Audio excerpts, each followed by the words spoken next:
Ashton and us. And we have colleagues from Sussex here today.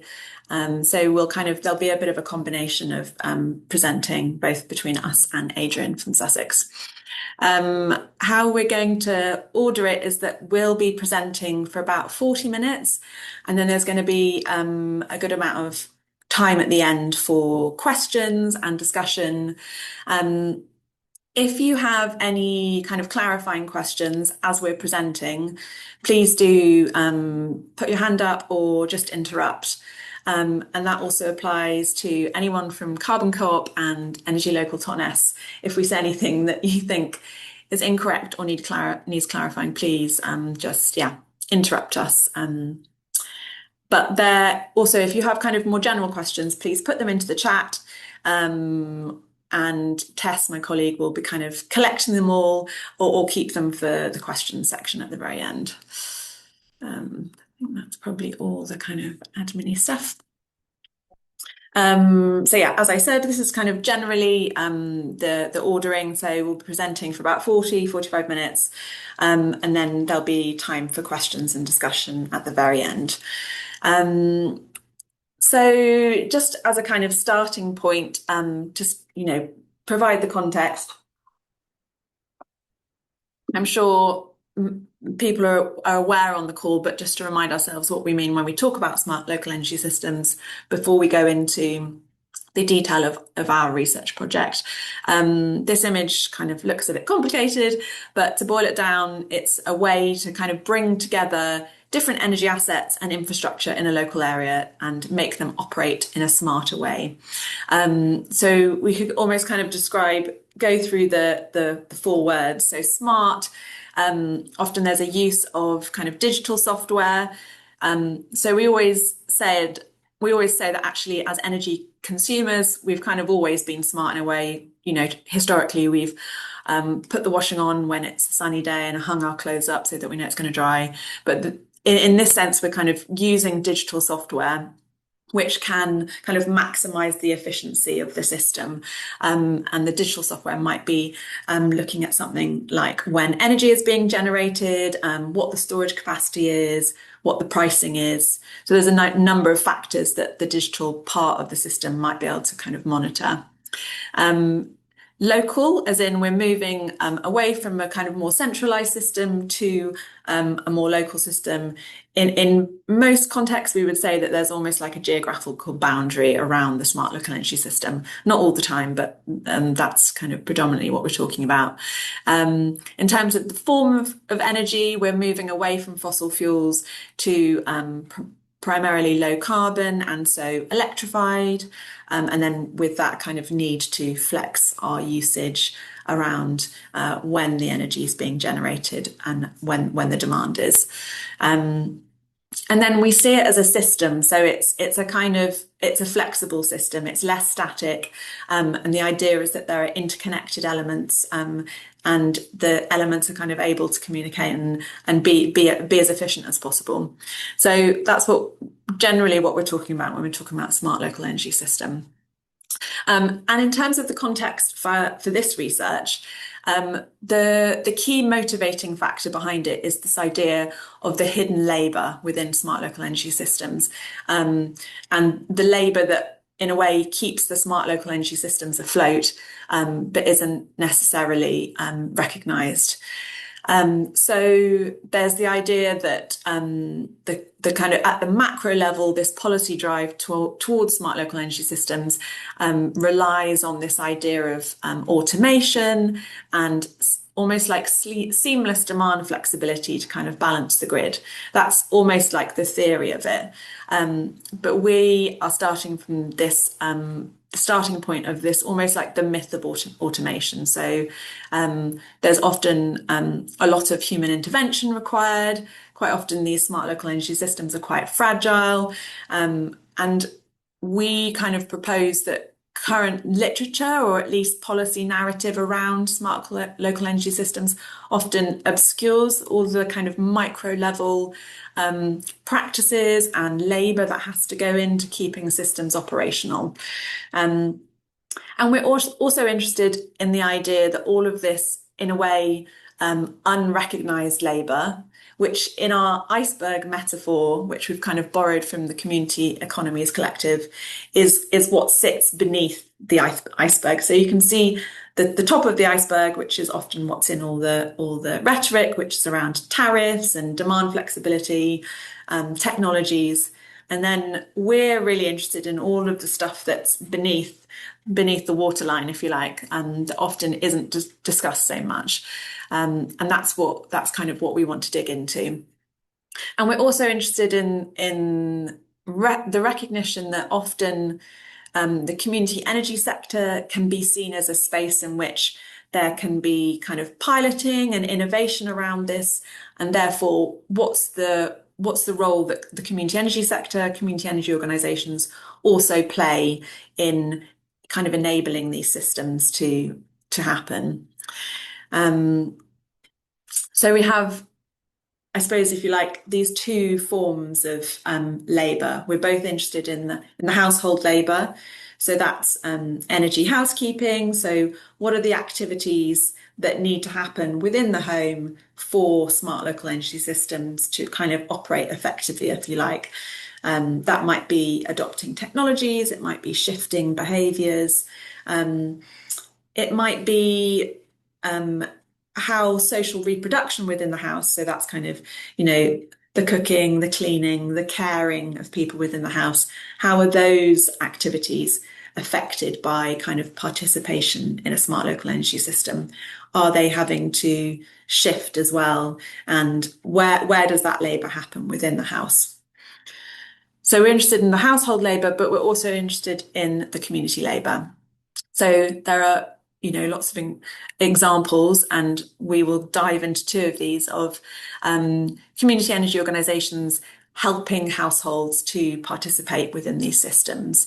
And that kind of, comes into also community-owned installations and trying to anchor the wealth and the benefit that you can get from smart systems within communities, but what's the labour that needs to happen at the community level, often by community energy organisations, to enable that to happen.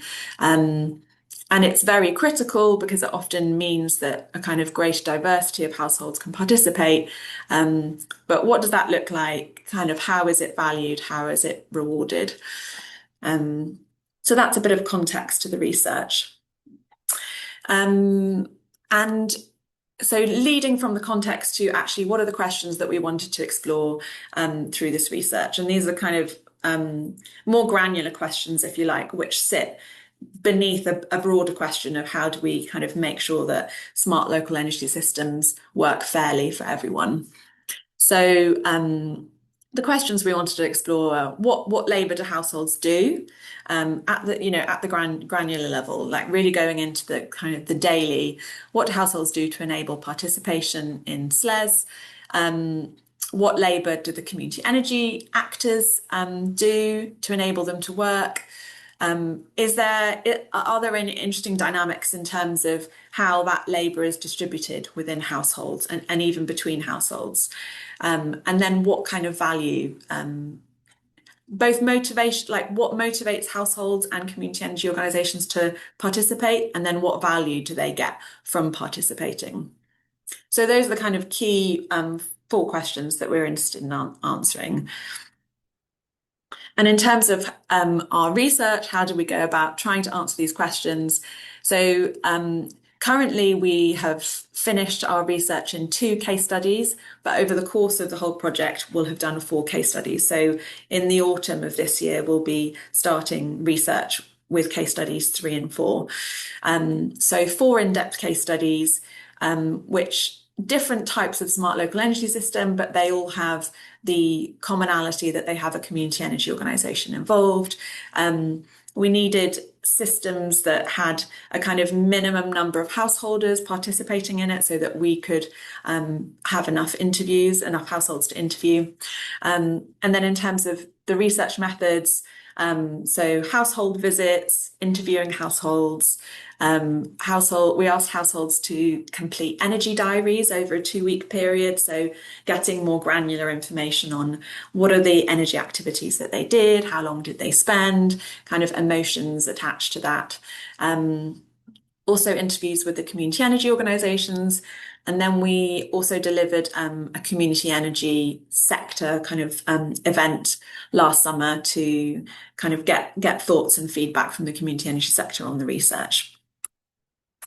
And then in terms of outputs, academic outputs, so journal articles, presentations, we really want to be quite targeted in terms of the findings that are coming out of our research. Who do we want to be engaging with across the sector on these findings, and what do we want to be saying? So we'll be producing some stakeholder specific asks in the autumn and in early 2027 once we've done all 4 case studies. And then we also want to create learning resources or some resources for the community energy sector, which we would be really we're really interested in getting any thoughts or input from attendees in terms of what would be useful for the community energy sector.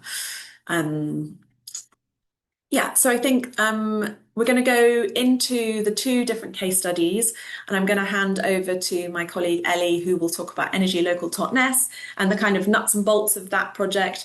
And then Adrian from Sussex will go over the Carbon Co-op's PowerShaper Flex, which were our 2 case studies. And then they'll come back to me and I'll be kind of presenting some of the learnings and findings across the 2 different case studies. So I'll pass over to you, Ellie. Thank you, Harriet.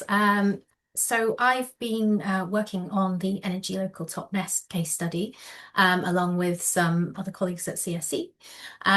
So here we have just an aerial photo of the hydro scheme in Totnes, which is pretty crucial to this study. Next slide, please, Harriet.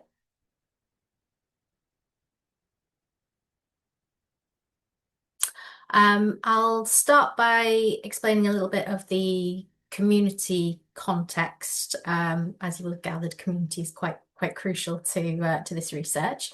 So Totnes is a small town in rural Devon, which has a strong history of environmental awareness and commitment. So Schumacher College was established in 1991, and it runs a variety of courses centered around sustainability. And Totnes, the transition town movement was sort of born in Totnes in 2006, I suppose centers on sort of building sort of strong local communities, empowering communities, moving away from fossil fuels, and growing sort of strong local economies. And then Totnes Renewable Energy Society was founded in 2007. And they have installed a variety of community solar projects from 2012 onwards. And then Totnes Weir Hydro was constructed in 2015. And then Totnes Renewable Energy Society, TRESOC, so they have a small staff team as well as volunteers and shareholding members. And have run a number of successful sort of solar projects, as well as providing support and advocacy, including to other community energy organisations. Next slide, please, Harriet. So Energy Local Totnes. So this is one of TRESOC's projects that began in 2024.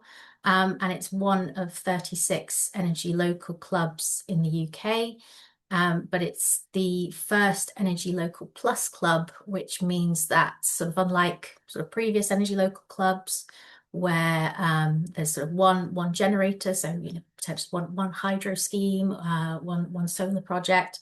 Energy Local Totnes is able to sort of bring in multiple generators, which allows the club to continue sort of growing its membership. There's not a ceiling on how many members can join potentially within the substation area.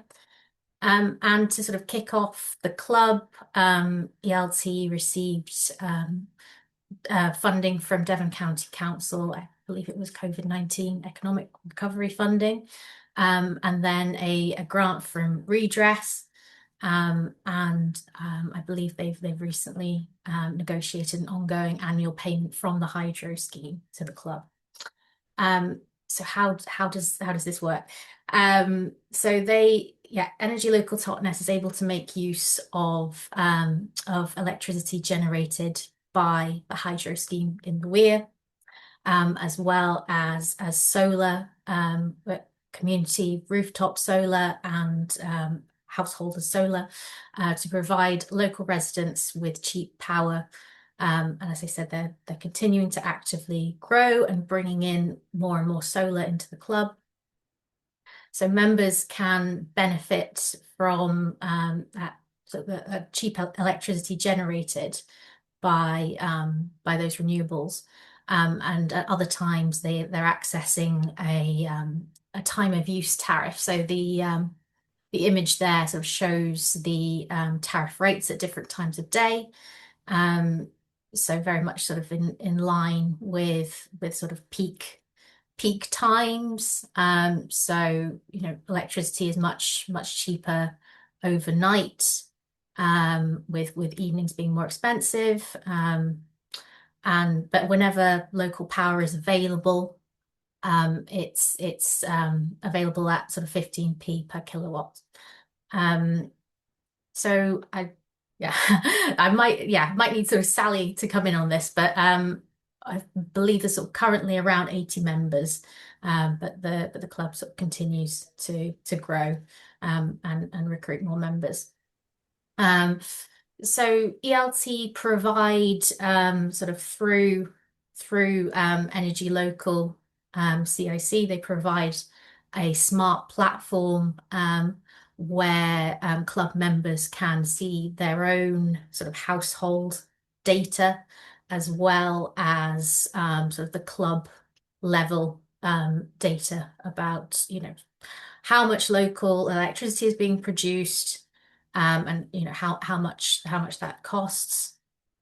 ELT also provide technical support to get people sort of set up in the club. We've just had a correction from Sally there. So 115 members actually in the club and 35 in the process of switching. So yeah, much more than than the 80.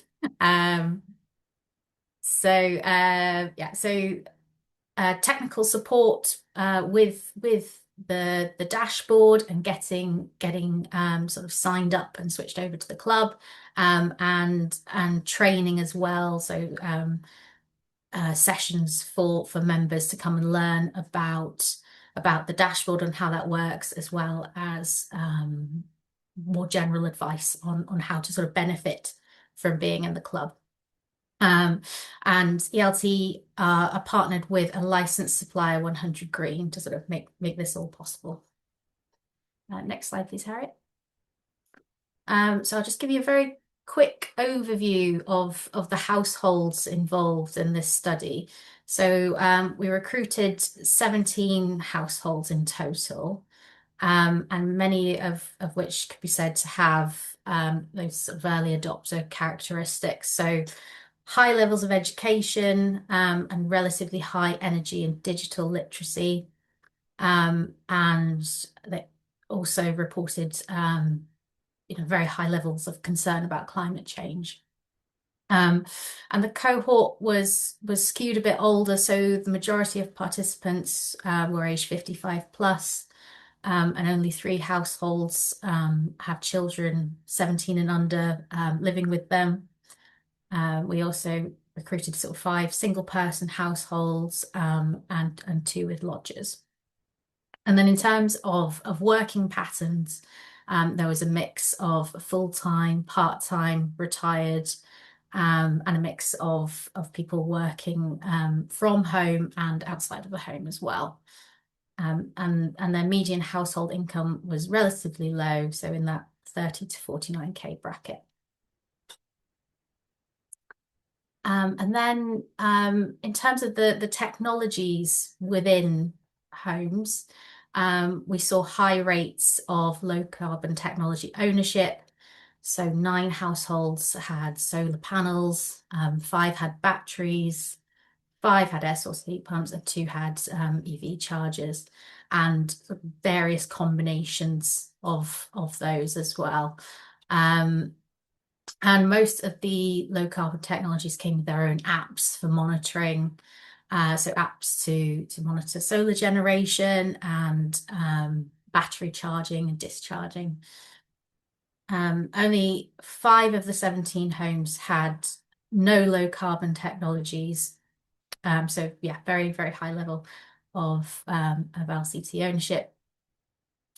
And in order to sign up to ELT, all of the households needed to first have smart meters. And then in addition to that, ELT have encouraged households to install a consumer access device, a CAD, which allows households to sort of view their real-time energy data. Okay. Great. Thank you so much, Ellie.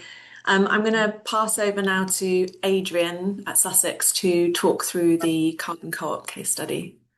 Thanks, Harriet, and welcome everybody. My name's Adrian Smith, and I'm a researcher at the Science Policy Research Unit at Sussex University, and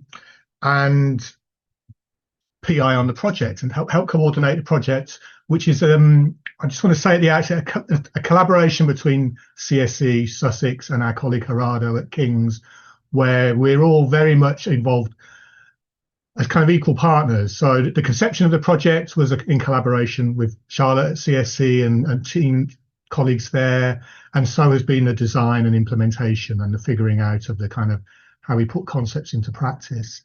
My colleague Mara, who did the field work with Carbon Co-op, in this case, unfortunately is no longer able to join us this afternoon. So I'm going to present as best I can in her absence, just as Ellie did, just introducing the kind of nuts and bolts of the case study, really, before we move into what we've been learning from both cases. And I think Matt from Carbon Co-op's online, so please do correct or update anything I get wrong, especially given it's me and not Mara.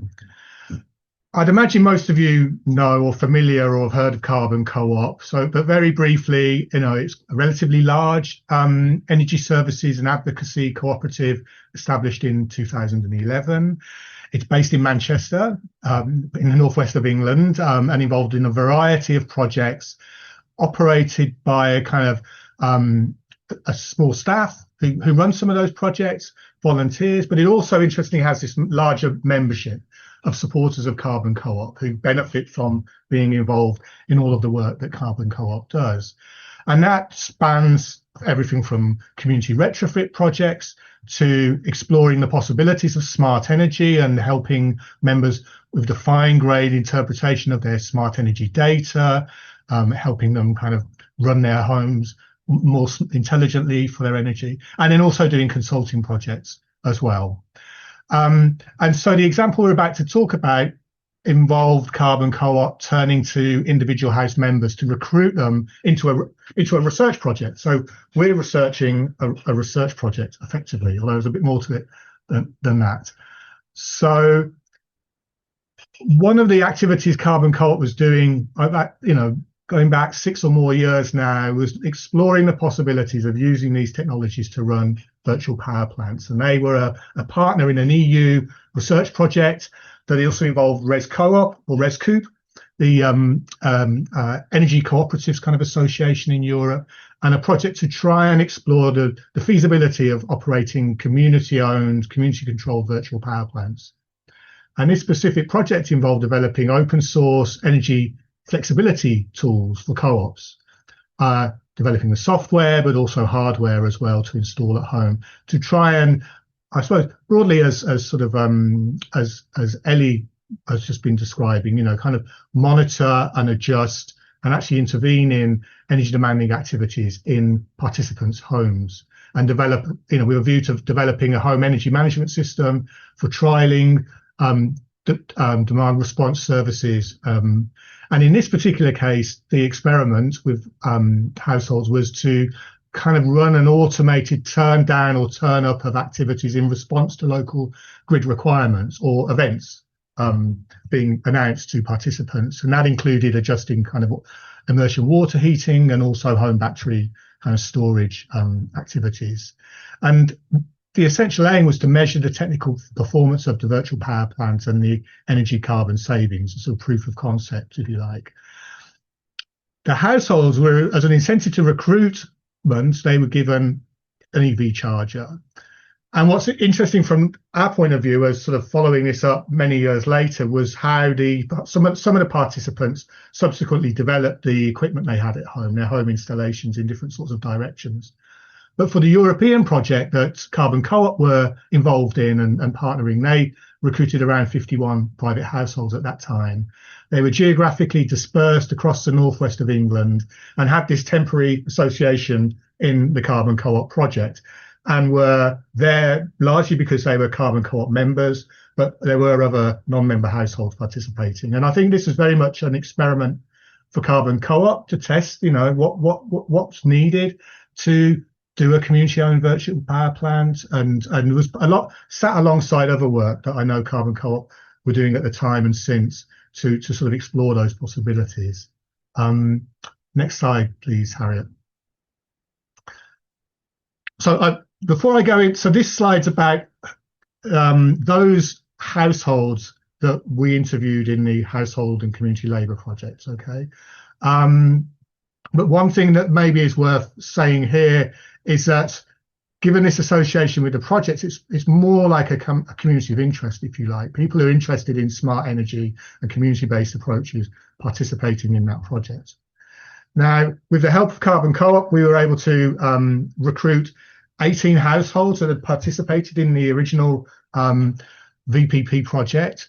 They were all homeowners, mostly of quite large houses. 6 were families with children, 8 of the households with 2 adults only, and 11 of them had occupants over 55 years. Now, so quite elderly. This may reflect one's life and time and willingness to participate in academic research projects, perhaps. 8 of those were retired, 7 employed full-time, and 3 self-employed, and all had quite high energy literacy and interest in energy matters, and were all co-op members. Next slide, Harriet. And then the technologies they had, I think this is more at the time we came to visit them. Okay, so when we were asking them information about energy in the home, because they'd all followed quite individual trajectories and actually were all quite different, I think, at the point when the virtual power plant project came and installed a bit of hardware, open source hardware called the Coffee Box to help with home energy management, and was generating the data and developing the software for that research project. So they had quite varied circumstances, but also how they'd evolved since, like buying air source heat pumps perhaps, or additional batteries, or more solar or whatever, kind of evolved over time. And that's reflected perhaps in the mix here. So there were 16 households with solar PV, 16 had electric vehicles, 12 with heat pumps, I think pretty much all air source from memory, and electric batteries. And then obviously they had their smart meters, but also the Coffee Box controller that Carbon Co-op had installed. And well, I think, Harriet, you'll go into this soon, but many kind of technical issues associated with all this equipment and this interoperability amongst these quite kind of lead adopter and kind of enthusiastic households. So maybe I'll pause there and hand back to you, Harriet. Great, thank you, Adrian. So I'm going to now kind of look across the 2 different case studies, which are quite different in their nature, looking at household labour, community labour, as well as kind of the value that participants were getting from being involved. So just to say, this is a bit of a repeat of what Ellie and Adrian have just talked through, but to say that across the two case studies, as you will have heard, there were kind of similar demographics of participating households. So all participating households were homeowners and generally from an older demographic. I would say probably slightly older with the Carbon Co-op case study, generally pretty high levels of energy and digital literacy. But again, that was much more enhanced with the PowerShaper Flex project. Probably the fact that many of them were kind of members of the Carbon Co-op. So there was a kind of, everybody had quite high literacy, but it was more marked for the Carbon Co-op case study. In terms of some differences, I would say that there was just generally a bit more difference between the households within the Energy Local Totnes case study. So a greater variation in kind of house size, makeup, like quite a few single households. Again, income was a bit more variable. I would say with the Carbon Co-op case study, it was generally just larger households, more affluent. Whereas with Energy Local Totnes, there was just a bit more variation within the households. So it's just kind of interesting to hold that as we think through the other findings. And then if we think about the types of household labour that was happening within each case, I'm just going to talk through each one first. And then subsequent slides I'll kind of bring together. So with Energy Local Totnes, in terms of what the households were having to do, there was a high labour load during setup, and this is probably the case for both of them, but there was a high labour load during setup, just kind of the lots of communication with ELT around the requirements, what was needed, kind of putting in the CAD, getting the CAD set up. So there was that kind of high labour load at the very beginning of the project. And in terms of ongoing labour, actually once the kind of teething problems of the technology had gone, although there was a long tail of that, actually the ongoing labour was maybe more minimal than we would have anticipated. So kind of tinkering, a bit of troubleshooting, but not huge amounts in terms of kind of disrupting the general kind of living pattern of the household. Really interesting with Energy Local Totnes, there was quite a strong connection to kind of making behaviour changes based on what the weather was doing. The fact that it was a local hydro, quite a few of the households even talked about kind of being able to see the river outside the window. So, you know, has it rained? There'll be hydro. Is it sunny? There'll be solar. So there was definitely a strong connection to kind of almost like a heuristic-based approach rather than detailed technical monitoring. Definitely in terms of the emotional load on the households, definitely some moments of frustration in terms of like the teething problems around the technology, but also enjoyment too.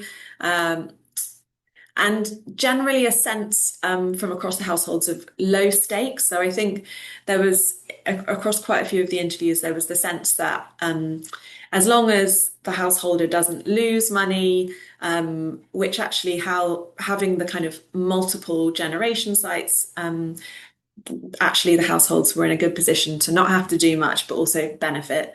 So there's generally a sense of low stakes. As long as we don't lose money, we're happy, and just less strong engagement in terms of the household labour. Some of these are generalisations. Obviously, it did vary by household.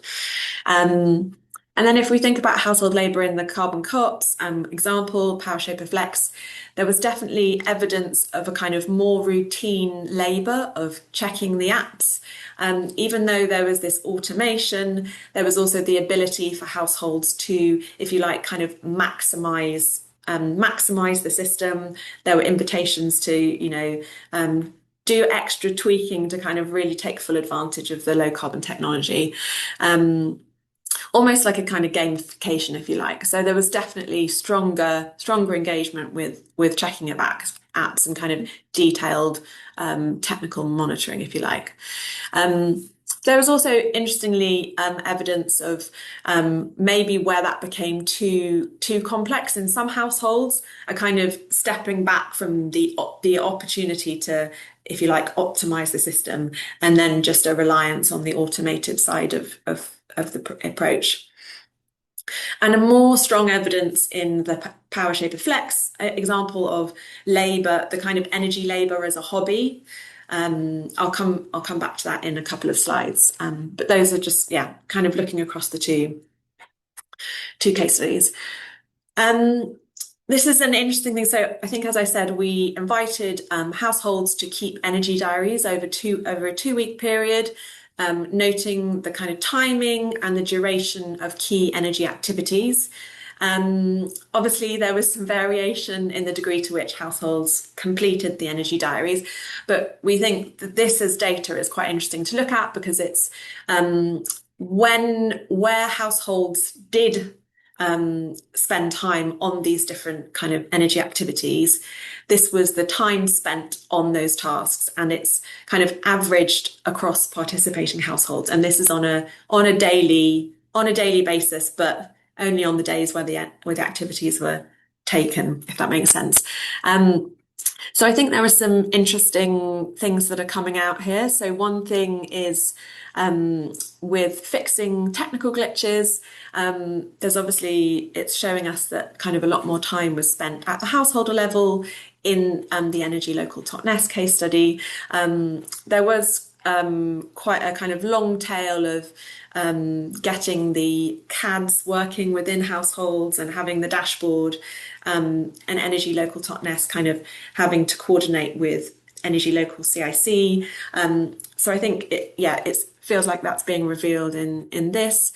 We can also see, for example, when we look at the time spent checking apps and the usage data, it was definitely stronger in the Carbon Co-op PowerShaper Flex case study, as well as, learning to kind of better utilize technology, slightly bigger in the PowerShaper Flex. Obviously, probably also in part because more of the households had kind of low carbon technologies that they were kind of building into their daily behaviours.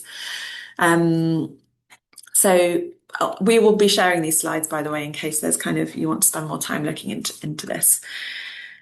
And then in terms of the distribution of the household labour, so we're really interested in the degree to which any changes, how are they distributed within the household? Are certain people kind of taking on more of the load? How are those roles aligned? And we're interested in, so I think, as I said, so when we talk about social reproduction, those are the kind of the activities within the household that are, maintaining living, if you like. So cooking, feeding, washing, caring, and how does being involved in a smart local energy system kind of shape that?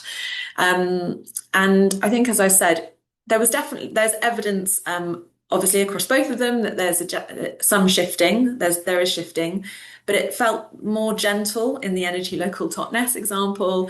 Definitely things around cooking, shifting cooking, to kind of optimize around the pricing, to kind of optimize benefit for the householder and the system.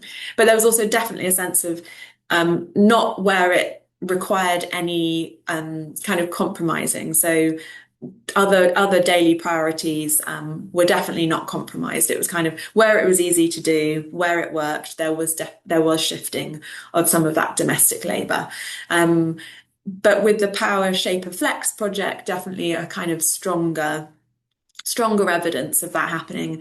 And I think connected to this is the presence of an energy lead. So in both case studies, there was definitely this idea that there was one individual within the house that kind of had this energy lead role, which is the case in houses, regardless of if you're in a smart local energy system. If you live in a house which isn't a single person household, there's generally one person who, is responsible for paying the bills or knows how to read the smart meter. With the Energy Local Totnes, there was the energy lead, but it felt like a kind of a weaker energy lead role as compared to the PowerShaper Flex. There wasn't any clear gendered dynamic, so it was a mix of genders who were kind of in that lead role. Not really evidence of policing, if you like, where the lead is trying to kind of police the energy activities within the home. Whereas in the PowerShaper Flex project, if you like, it did follow this more classic smart energy archetype, so male lead, more policing of energy routines. And then just one extra point just wanted to pull in was this idea that was definitely evident within the PowerShaper Flex project was that there was this kind of cumulative labour that had built up over time. So the participating households had already spent time and there was evidence of it being a hobby, kind of understanding systems, investing in technology. Many of them were Carbon Co-op members. So there was also this idea of kind of cumulative labour that had put them in a position in this pilot where they could benefit. So it was just interesting to reflect on the fact that it wasn't just the labour they were doing at that time in this particular pilot that kind of enabled them to benefit from being in the system. In terms of motivations and benefits for householders, this idea of being part of a community project was very strong with the Energy Local Totnes pilot. The idea that they're from Totnes, which is a place where this kind of thing happens, where there's a strong sustainability agenda, but also the idea that the River Dart is a kind of key part of what Totnes is, and it's a local resource, and people can see it, and they wanted to kind of benefit and make the most of it. Financial motivations and benefits for households. Energy Local Totnes, it felt like financial motivations were generally secondary. So as I said, as long as households kind of said, as long as we're not worse off from being involved, there wasn't such a strong motivator. Whereas it was more evident with the PowerShaper Flex. Financial incentives were kind of used to engage households to participate, both in terms of kind of vouchers, but as well as installing EV chargers. And there was also a sense of the households wanted to maximise the opportunity from kind of investing in investing in low carbon technologies. Climate change, kind of doing something to tackle climate change, was a key motivator across both projects in participating households. And then also what was evident was that households really identified with this kind of idea of being part of an innovation project. So in the Energy Local Totnes project, it was kind of communicated as like system pioneers, again, linked to this place-based identity of Totnes being a place where, we want to kind of innovate and try new things. And then with PowerShaper Flex, the households definitely self-identified as early adopters, but there was also lots of kind of technological curiosity within the households. So this idea of like, we are innovators, we are system pioneers came out quite strongly. I'm now going to talk through the community labour and the kind of value gained from the community organisations. Again, Sally and Matt, please, if I say anything that you disagree with, well, you can tell me at the end, but also please interrupt. So in terms of where the community labour was happening from the community energy organisations, again, similarly with the households, there was a very large labour load in the early stages. So obviously both kind of getting the labour that goes into getting funding and participating in schemes, recruiting households, the kind of setup phase, in the case of PowerShaper Flex, is actually going into households and installing measures, addressing lots of teething problems with the technology. That kind of did vary a bit by household. And then just ongoing communication, making sure the household understood what they needed to do, that, if they were having problems with some of the technology. So there was a very strong labour load at the beginning. But then ongoing labour, so support from the community energy organisations to the participating households. Maybe slightly weaker in the PowerShaper Flex example, but in both cases, there was this idea of almost kind of support given at the community level, maybe slightly more evident in the Energy Local Totnes, the idea that there were community events where households could go and share with each other, which was facilitated by the community energy organisation. And in the case of Carbon Co-op, they had the kind of ongoing forum. And then we also wanted to draw in this idea of households themselves doing this kind of community labour. We call it community labour because it was kind of beyond their own domestic sphere. So recruiting other households into the project, that was definitely evident with the Energy Local Totnes project. Obviously, Carbon Co-op is a slightly different setup. Lots of peer-to-peer support, both kind of formally through these events that were facilitated by the community energy organisation, but also just through, neighbours talking to each other and supporting. Also the same in the PowerShaper Flex. The idea that a lot of them were kind of Carbon Co-op members, kind of almost created a stronger sense of that community in itself. And then in terms of kind of motivations and benefits for the community energy organisations, obviously funding, but we would say that probably also lots of unpaid time too, especially around the teething. I think it's probably quite difficult to fully capture this in the research, I would say, because I think there's probably also just a culture from those who are involved of just working more hours than you are paid for. It's almost, I would say, quite normalised. But yeah, that's one that's kind of difficult to quantify. Obviously, experience and skill development in kind of delivering and facilitating these projects, that's definitely something that they gain. Membership in larger programmes. In the case of Energy Local Totnes, obviously they're part of this Energy Local approach.